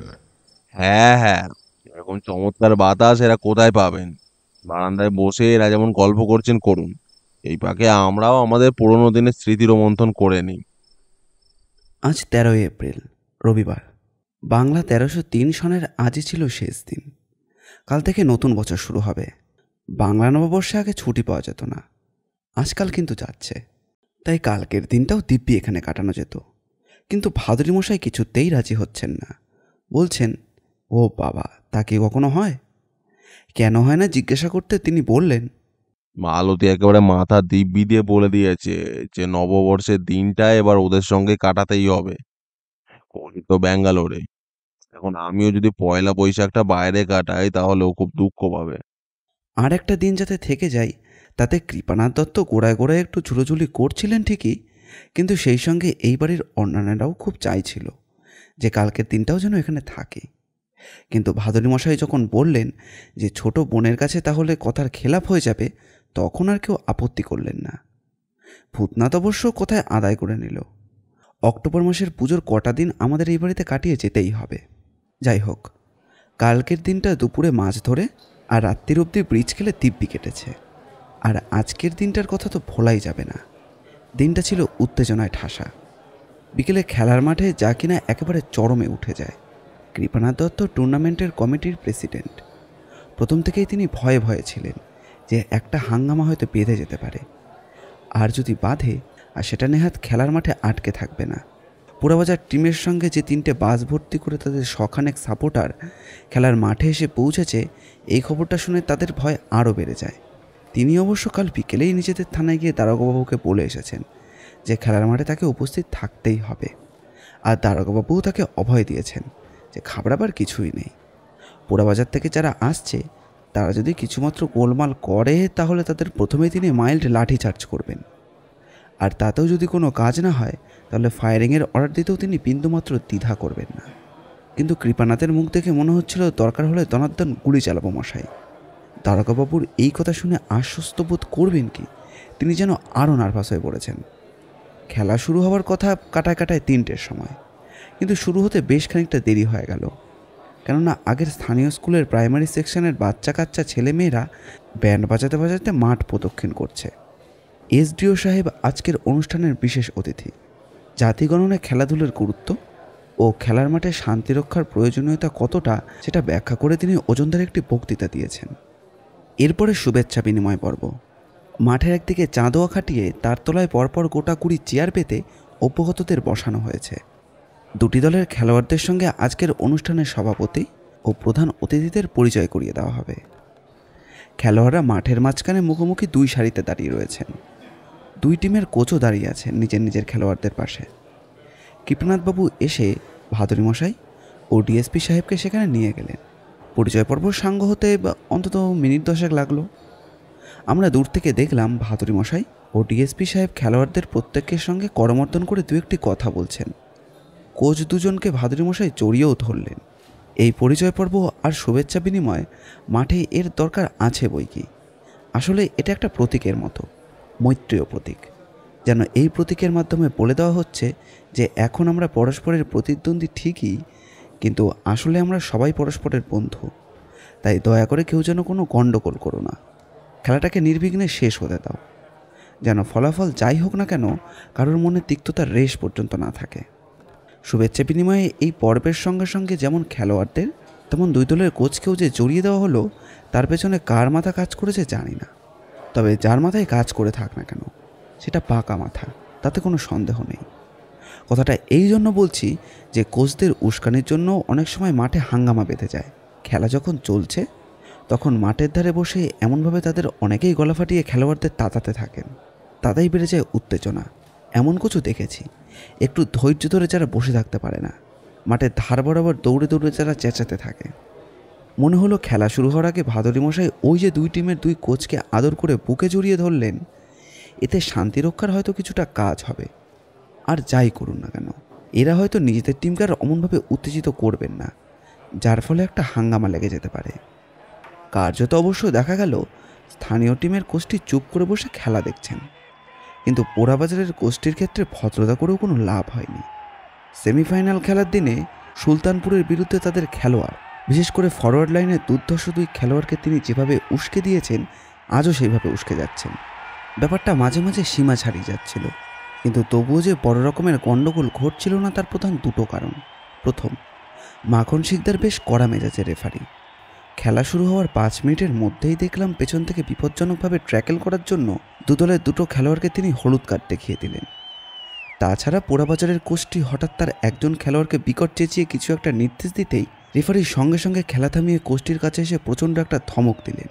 বললেন যে কাউকে কিছু বলার হলে হাফ টাইমে বলবেন, এখন যদি আপনি এরকম ষাঁড়ের মতো চেঁচান তাহলে মাঠের ধার থেকে আপনাকে উঠিয়ে দেব। তারপরে আর কোচটির কোনো গলা শোনা যায়নি। বোঝায় তিনি বুঝে গিয়েছিলেন যে শক্ত লোকের পাল্লায় পড়েছেন। চেঁচামেচি করে এখানে বিশেষ সুবিধা হবে না। পোড়াবাজার ফরওয়ার্ড লাইনে যেই দুই ছেলেকে সেমিফাইনালের খুব চাপ করতে দেখেছিলাম, আজকে ওদের ভালো করে যাত্রা চেনা গেল। ওদের দুজনের মধ্যে কি সুন্দর মিলবন্ধন। আক্রমণ আটকে যাওয়ার পরে বল যখন তাদের সীমানায় ফিরে যাচ্ছে, তখন ডিফেন্স যত রকমই ফাঁকফোকর দেখাক না কেন, তার জন্য ওরা নেমে যাচ্ছিল খুব তাড়াতাড়ি। দুজনের পাই দেখি সমান তালে চলে, সেটাও একটা মস্ত কারণ যার জন্য হঠাৎ করে জায়গা পাল্টে খেলতে ওদের খুব একটা অসুবিধা হচ্ছিল না। কিন্তু ওই যে বললাম, সেমিফাইনালের দিন ওরা যেরকম লাভঝাপ করছিল আর মাঝে মধ্যে একেবারে বুলডোজারের মতো ঢুকে পড়ছিল, আজ কিন্তু সেরকম কিছু দেখতে পাইনি। শেষের দিকে এমনও মনে হচ্ছিল যে ওদের দম ফুরিয়ে গেছে। দুজনেরই দৌড়ের মধ্যে যে ভয়ঙ্কর আর প্রায় অবিশ্বাস্য রকমের গতি সেদিন আমরা দেখেছিলাম, যতই ভালো খেলুক সেই গতির অর্ধেকও আজকে দেখতে পাচ্ছিলাম না। বরং সেই তুলনায় ভূতনাথের খেলা দেখে তাক লেগে যাচ্ছিল আমাদের। সদানন্দবাবু সে কথাও বললেন। আরে মশাই, এতে দেখছি মেঘওয়ালাদের মতো খেলছে। আমরা যেখানে বসে আছি সেখান থেকে উঁচিয়ে কাউকে সমর্থন করলে সেটা একটু অশোভন ব্যাপার হয়ে দাঁড়ায়। সদানন্দবাবু যে জানেন না তা কিন্তু নয়, কিন্তু ভূতনাথের খেলা দেখে তার মধ্যে আবেগ জমে উঠেছে। কতক্ষণ না সেটাকে চাপা দিয়ে রাখবেন। তার চাপ সামলাতে না পেরে নিজের হাঁটু মনে করে আমাদের হাঁটুতেই মস্ত একটা চাপড় মেরে উঠলেন তিনি। ওহো ওহো, কি খেলা খেলছিস রে ভূত, চালিয়ে যা চালিয়ে যা। ওদিকে ফরওয়ার্ড লাইনের ছেলে দুটোর স্পিড কমে যাওয়ায় আর পেছন দিক থেকে যেসব বল বাড়ানো হচ্ছে চটপট জায়গা মতো ছুটে গিয়ে ট্র্যাপ করতে না পারায় পোড়াবাজার আক্রমণ আজ ঠিক জমাট বাঁধাতে পারছিল না। সির্ফ গতির অভাবেই মুভমেন্টের শুরু হতে না হতেই ছিমিয়ে যাচ্ছিল। আর তার সুযোগ নিচ্ছিল ভূতনাথের টিম। কৃপানাথ ভেবেছিল পোড়াবাজারের বিরুদ্ধে তাদের টিম একেবারেই দাঁড়াতে পারবে না। সুলতানপুরের মতো তাদের কপালেও শেষে দুর্ভোগ লেখা রয়েছে, তারাও ছগলে হারবেন। কিন্তু আজ দেখা গেল অত ভয় পাবার কিছুই ছিল না। দক্ষতার বিচারে দুই দলই আসলে সমান সমান, কেউই কারো চাইতে বিশেষ এগিয়ে বা পিছিয়ে নেই। লড়াইটাও তাই হাড্ডাহাড্ডি রকমের ছিল। 2 হাফ মিলিয়ে মোট 90 মিনিটের খেলা। তার অর্ধেক সময় কেটে গেছে, কিন্তু গোল হয়নি। পোড়াবাজার মানিকজোড়ের ইতিমধ্যে একজন সিটার নষ্ট করেছে। শক্তিগড় তেমন কোনো সুযোগ পায়নি, পাবার কথাও নয়, কেননা আদৌ উঠে না গিয়ে তারা যেভাবেই এলাকাতে লোকজন বাড়িয়ে রেখেছে তাতে মনে হচ্ছে আপাতত তাদের লক্ষ্য গোল না খাওয়া। হাফ টাইমে দেখলাম পোড়াবাজারের কোচ হাত পা নেড়ে উত্তেজিত ভঙ্গিতে তাদের টিমের ছেলেদের কিছু একটা বলছেন। কৃপানাথ এতক্ষণ চাঁদোয়ার তলায় আমাদের সঙ্গে বসে খেলা দেখছিলেন। এসডিও সাহেব যেহেতু বিরতির পরে আর থাকতে রাজি হলেন না, কৃপানাথ তাই তাকে জিপ পর্যন্ত এগিয়ে দিতে গেলেন। তাকে গাড়িতে তুলে দিয়ে দুপক্ষের খেলোয়াড় বরফ আর কোল্ড ড্রিঙ্কসের মতো কিছু একটা দেওয়া হয়েছে কিনা তার খবর নিয়ে ফিরে এলেন মিনিট 5 মধ্যে। এসে বেজার মুখ করে বললেন, একটা বড় বিচ্ছিরি ব্যাপার হয়েছে। এর মধ্যে আবার কি হলো? কেউ জখম টখম হয়নি তো? না না, ইনজুরির ব্যাপার নয়। তাহলে পোড়াবাজার থেকে বাস ভর্তি করে যেসব সাপোর্টার এসছে তারা কোনো গন্ডগোল বাঁধাবার তালে নেই তো? আরে না, ওদের সাপোর্টাররা খুবই ভালো জানে যে গন্ডগোল বাঁধিয়ে এখানে বিশেষ সুবিধে হবে না। তাহলে আর বলো না ভাই, ওদের ওই কোচ বেটা ছেলে কি বলছে জানো? কি বলছে? বলছে যে ওর পকেট মার হয়েছে। ভাবা যায়? সে কি পকেট মার? সে তো কলকাতার ময়দানে বড় খেলার লাইন বললো হয় শুনেছি। আইএফএ ভার্সেস ইসলিংটন কোরিস্টিয়ান্সের খেলার দিনে আমার মিউজিক মামাবাবুর যেমন হয়েছিল, টিকিট কাউন্টার অবধি পৌঁছে দেখেন যে পকেট ফাঁক। ভিড়ের মধ্যে কে যেন তার মানিব্যাগ তুলে নিয়েছে, তাতে নগদ 10 আনা 3 পয়সা ছিল মশাই। সেটা হাবিস হয়ে যাওয়ায় মেজো মামাবাবু আর টিকিট কেটে ভেতরে ঢোকা হলো না। মাঠ থেকে শিকদার বাগান অবধি হাঁটতে হাঁটতে ফিরতে হলো। কিন্তু তো কলকাতার পথে ঘাটে হামেশাই ওসব হচ্ছে। But this is not Calcutta. এখানে কোত্থেকে পকেট মার আসবে? সেটাই হচ্ছে কথা। ব্যাটা আসলে এখানকার লোকেদের এগেনস্টে একটা দুর্নাম রটিয়ে দেওয়ার তলে রয়েছে। কিন্তু আমাদের লোকাল ছেলেরা যদি এটা টের পায়, মানে সবই তো বোঝেন। সদানন্দবাবু একটা বিপদ ঠিকই আঁচ করেছিলেন। এটাও বুঝেছিলেন যে কথাবার্তা এখন একটু নিচু গলাতে হওয়াই বাঞ্ছনীয়, কিন্তু বিপদটা যে কী হতে পারে সেটাই ঠিক বুঝে উঠতে পারছিলেন না। কৃপানাথের দিকে একবার ভ্যাবলার মতো খানিকক্ষণ তাকিয়ে ততোধিক চাপা গলায় বললেন, কি বুঝবো? ওদিকে ততক্ষণে সেকেন্ড হাফের খেলা শুরু হয়ে গেছে। সদানন্দবাবুর কথার উত্তর না দিয়ে কৃপানাথ বললেন, আরে কাণ্ড দেখুন, আমাদের ছেলেগুলো তো একেবারে অ্যাটাকে যাচ্ছে না।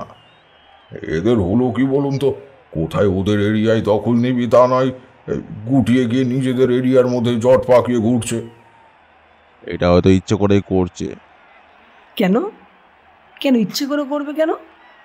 ওরা পোড়াবাজার যেমন ওদের গোল এরিয়ায় এসে হানা দিচ্ছে, তেমনি এদেরও তো ওদের এরিয়ায় গিয়ে হামলা করা উচিত। সদানন্দবাবুর অনেক কথাতেই আমি সায় দিই না, কিন্তু এই কথায় দিতেই হলো।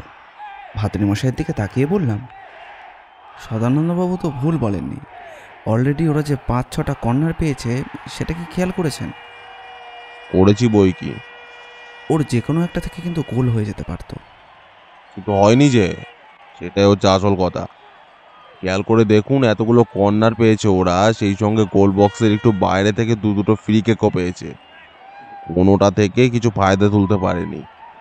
এদিকে আবার এই যে ওরা বারবার এসে এদের গোল বক্সে হানা দিচ্ছে, ওদের শক্তি ক্ষয় হচ্ছে, দম ফুরিয়ে আসছে, ফলে আক্রমণের ঝাঁজ ক্রমেই কমে যাচ্ছে।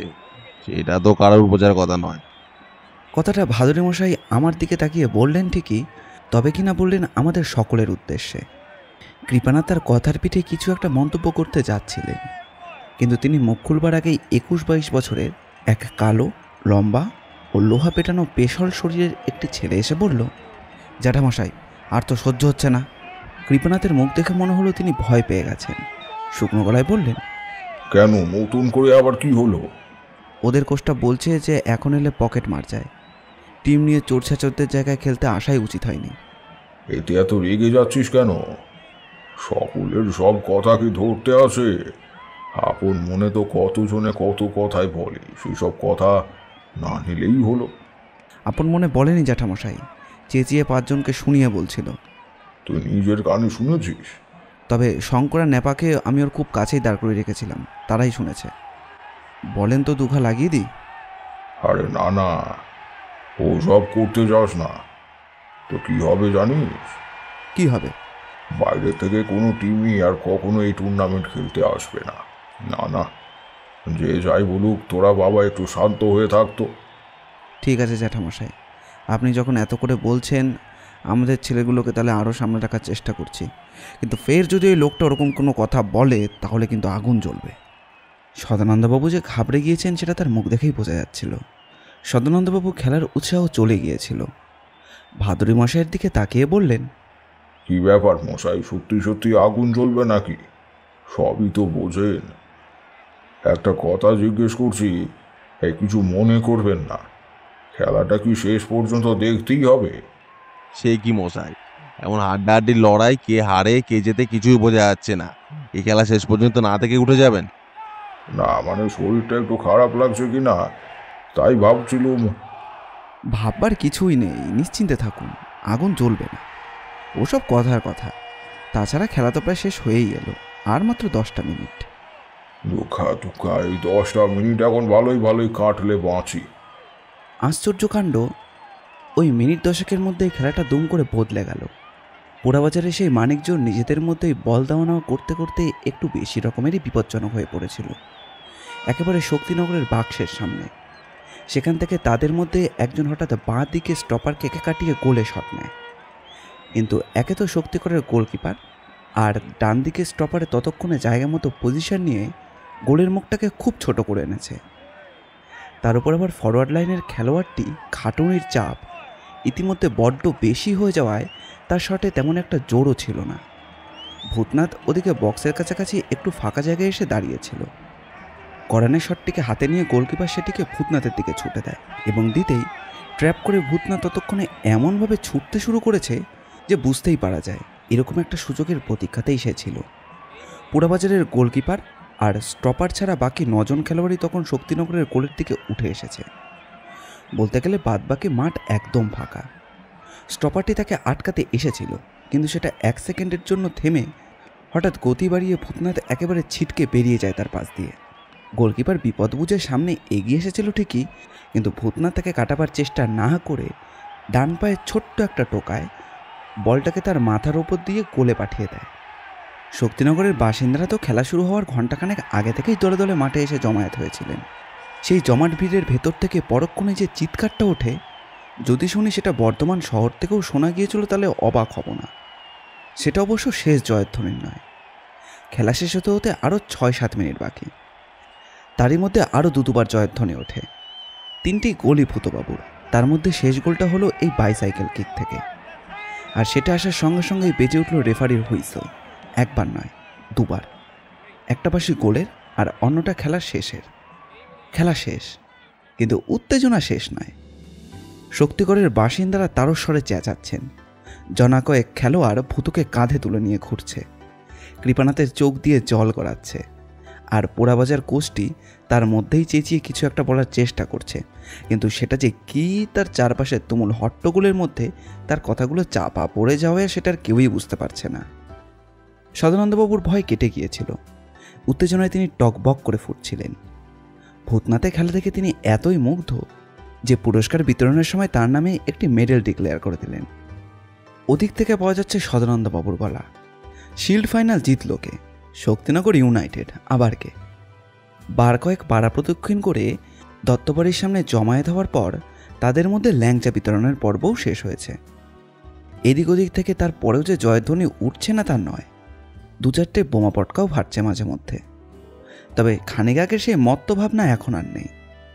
হইহল্লা থেমে যাওয়ার পরে রাত 10টা নাগাদ তিনি আমাদের কাছে এসে বললেন, আপনারা তো কাল ভোরেই রওনা হচ্ছে, তাহলে আর দেরি করা ঠিক হবে না। রাত্রিবেলা খাওয়া চুকিয়ে এবারে শুয়ে পড়াই ভালো।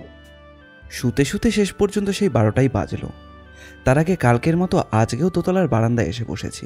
হঠাৎ ভাতুরী মশাই বললেন, কি ব্যাপার বলুন তো কিরণ বাবু, মনে হচ্ছে যেন কিছু একটা ব্যাপার নিয়ে খুব চিন্তায় পড়ে গেছেন। না না, তেমন কিছু না, তবে কিনা ব্যাপারটা নিয়ে একটু ভাবছি, সেটা ঠিক, তাই নিয়ে একটু অস্বস্তিও হচ্ছে। কি নিয়ে ভাবছেন? আপনারই একটা কথা নিয়ে। মাঠে আপনার বক্তৃতায় আপনি বলেছেন পোড়াবাজার টিমের তাবৎ শক্তির খেলা ফার্স্ট হাফেই শেষ হয়ে গিয়েছে, তাই শেষের দিকে তারা আর কেউ কিছু করে উঠতে পারেনি। কিন্তু সত্যি কি তাই হয়? তাছাড়া আর কি, সেকেন্ড হাফের শেষ দিকে তো সেই জন্যই ওরা শক্তি করে ফরওয়ার্ডের লাইনকে আটকাতে পারলো না। ভীষণ হাঁপসে গেছিল সেদিন। তাই যদি হবে, তবে সেমিফাইনালের দিনে ওই 2 হাফে পোড়াবাজার অত ভালো করে খেললো কী করে? 90 মিনিটের খেলা, তারা প্রথম থেকে শেষ মিনিট পর্যন্ত ওই একই রকম স্পিডে একই রকম দাপটে সেদিন খেলেছে, বিশেষ করে ওই মানিক জোর। কই, ফার্স্ট হাফে ওরা যেরকম ওয়ার্কলোড নিয়েছিল তার জন্য তো সেদিন সেকেন্ড হাফে ওরা একটুও হাফসে যায়নি। তাহলে আজ এমন হলো কেন? বাইচুং আর চিমাও কি রোজ ভালো খেলে নাকি? মাঝে মাঝে কি ওরাও ঝিমিয়ে যায় না? ধরে নিন পোড়া বাজারে ওই মানিক চোরও আজ ঠিক ফর্মে ছিল না। ফার্স্ট হাফে ভালো খেললেও সেকেন্ড হাফে ঝিমিয়ে গেছিল। শুনে চুপ করে গিয়েছিলাম বটে, কিন্তু ব্যাখ্যাটা জুৎসই হলো বলে আমার মনে হলো না। অস্বস্তির একটা কাটা কোথায় যেন বিধেই রইল। ভাদুরী মশাইকেও সেটা বললাম, কিন্তু ভাদুরী মশাই চুপ করে রইলেন।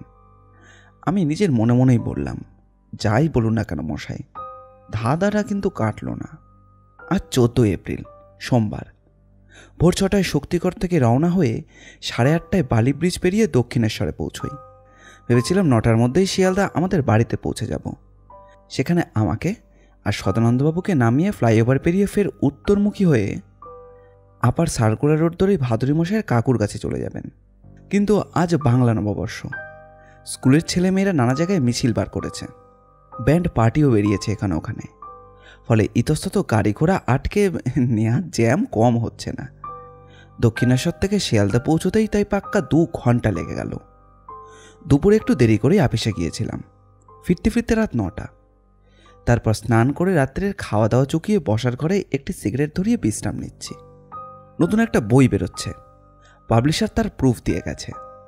একটু বাদে সেই প্রুফটা নিয়েই বসবো। তার আগেই বরঞ্চ যেই ঘটনার কথা এখানে বলতে এসেছি তার শেষটুকুই বরঞ্চ বলেনি। কালকের শিল্ড ফাইনাল পোড়াবাজার অত খারাপ খেলার ব্যাখ্যা ভাদুরী মশাই যা দিয়েছিলেন তা আমার একটুও মনোপুত হয়নি। সেটা তো আমি আগেই বলেছি। এও বলেছি যে ভাদুরী মশাই যাই বলুক না কেন, অস্বস্তির একটা কাটা আমার মনের মধ্যে যেন তার পরেও খচখচ করছিল। রাত্রিরে দুপুরে ঘুমিয়ে পড়বার আগে সদানন্দবাবুর সঙ্গে চুপি চুপি কথাও হয়েছিল। অস্বস্তিটা শুধু একা আমার নয়। বিছানায় শুয়ে 2-4 পাশ এপাশ ওপাশ করে সদানন্দবাবু বললেন, একটা কথা বলবো? বলে ফেলুন। আমরা তো ইয়াদের গেস্ট, ঠিক কি না? বিলক্ষণ। ইয়ারা আমাদের খুবই যত্নআত্নি করছেন, ঠিক কি না?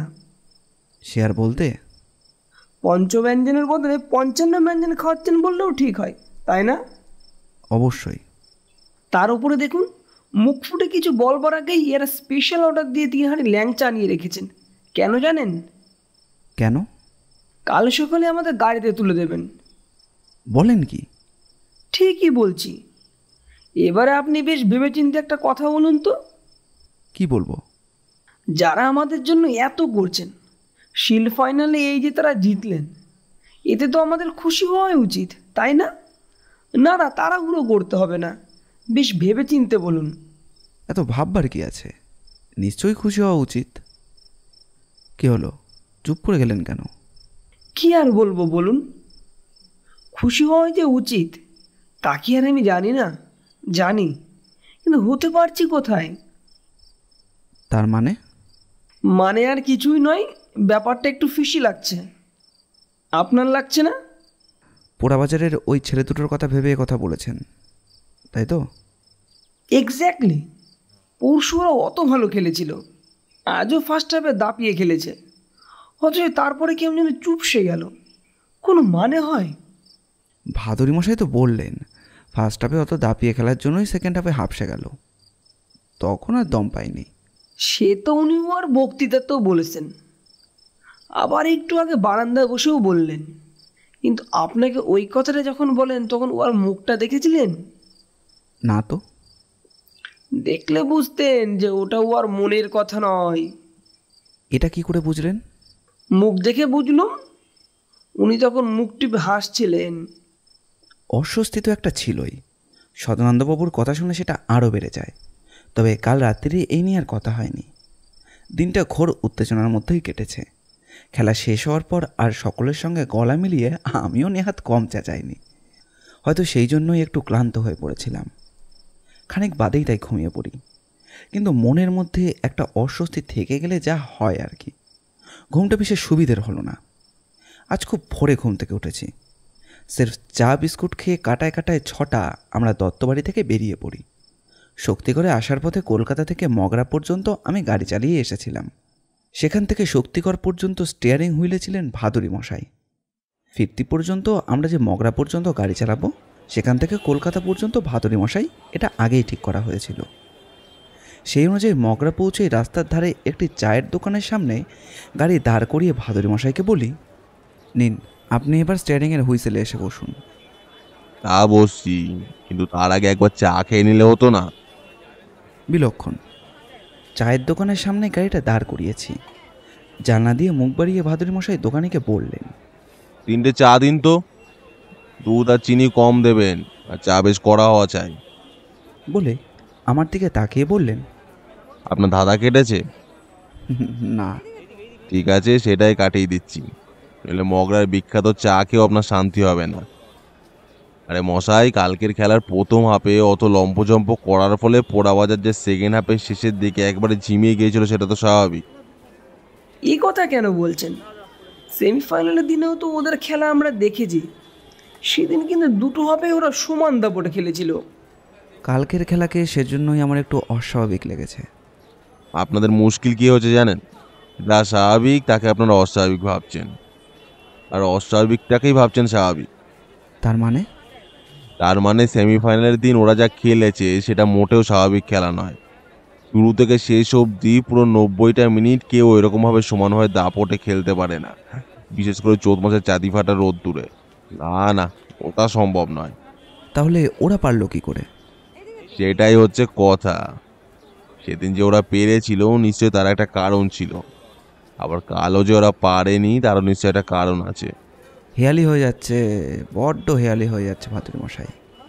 কারণটা কি সেটা একটু খুলে বলুন তো। ঘুষ? যার ছেলে, কে কাকে ঘুষ দেবে, আর দেবেই বা কেন? বাহ, কে ঘুষ দেবে আর কেন দেবে সেটা কি বোঝা খুব মুশকিল। কৃপানাথ তো বলেইছিলেন অন্তত একবার ওরা শিলটা পেতে চান, বলেননি? হ্যাঁ, তা তো সে বলেই ছিল। তাহলে দোষের কি আছে? চাওয়ার মধ্যে দোষের কিছুই নেই, কিন্তু যা চাইছি ঘুষ দিয়ে পাওয়ার মধ্যে সেটা আছে। কৃপানাথকে আপনি চেনেন না, চিনলে অমন কথা বলতেন না। যাই হোক, কারণটা ঘুষ নয়। কারণটা কি তাহলে? তখনই এই প্রশ্নের জবাব না দিয়ে সরু চোখে ভাদুরী মশাই আমার দিকে তাকিয়ে রইলেন কিছুক্ষণ। তারপর পাঞ্জাবের ফুল পকেট থেকে একটি কাঁচের শিশি বার করে আমাদের সামনে সেটা তুলে ধরে বললেন, এই হচ্ছে কারণ। এর মধ্যে ছোট ছোট কিছু ট্যাবলেট আছে। সেমিফাইনালের দিন হাফ টাইমের সময় পোড়াবাজারের ছেলেদের প্রত্যেককেই ট্যাবলেট খাওয়ানো হয়েছিল, আর সেই জন্যই সেকেন্ড হাফে তাদের তেজ আর দাপট কিছুতেই কমেনি। আর ফাইনালের দিন হাফ টাইমের সময় এটা খায়নি বলেই সেকেন্ড হাফে তারা ঝিমিয়ে যায়। এ তো ড্রাগ। মারাত্মক ড্রাগ। আপনি যদি এই ট্যাবলেট খাইয়ে মাঠে নামিয়ে দেওয়া হয়, তো এই বয়সে আপনি বোধহয় মিল্খা সিং এর সঙ্গে পাল্লা দিয়ে দৌড়াতে চাইবেন। সদানন্দবাবুর চোখ প্রায় কপালে উঠে গিয়েছিল। বাকশক্তিও লোপ পেয়ে থাকবে। সেটা ফিরে পাওয়ার পর তিনি বললেন, এই শিশিটা আপনি পেলেন কোথায়? পোড়াবাজারের কোচের পকেটে। খেলা শুরুর আগে ওই যে আমাদের সঙ্গে দুটো খেলোয়াড়দের খুব কোলাকুলি হলো না, সেই সময় কোচ দুজনের সঙ্গে কোলাকুলি করেছিলাম যে, তখনই পোড়াবাজারের কোচের পকেট থেকে এটা আমি তুলে নিই। তার মানে? তার মানে আর কিছুই নয়। সেমিফাইনালের দিন ওদের খেলা দেখে আমার সন্দেহ হয়েছিল যে এটা ডোপিংয়ের ব্যাপার। ড্রাগের ভূতের সাহায্য ছাড়া ওই অস্বাভাবিক স্ট্যামিনা আর স্পিড কিছুতেই শেষ পর্যন্ত ধরে রাখা সম্ভব নয়। নিন নিন, এবার শান্তিতে চা খান। গল্পটি ভালো লাগলে অবশ্যই লাইক করবেন এবং কীরকম লাগলো সেটি কমেন্ট করে জানাবেন। আমরা আপনাদের মধ্যে থেকে একটি কমেন্ট পিন করে দেব। এই রকম গোয়েন্দা গল্প ও অ্যাডভেঞ্চার গল্প আমরা প্রায়ই নিয়ে আসি। আমাদের চ্যানেলটি ঘুরেও আসতে পারেন। আমাদের চ্যানেলটিকে সাবস্ক্রাইব করে আমাদের পাশে থাকবেন। আপনাদের ভালোবাসা একান্ত কাম্য। ধন্যবাদ।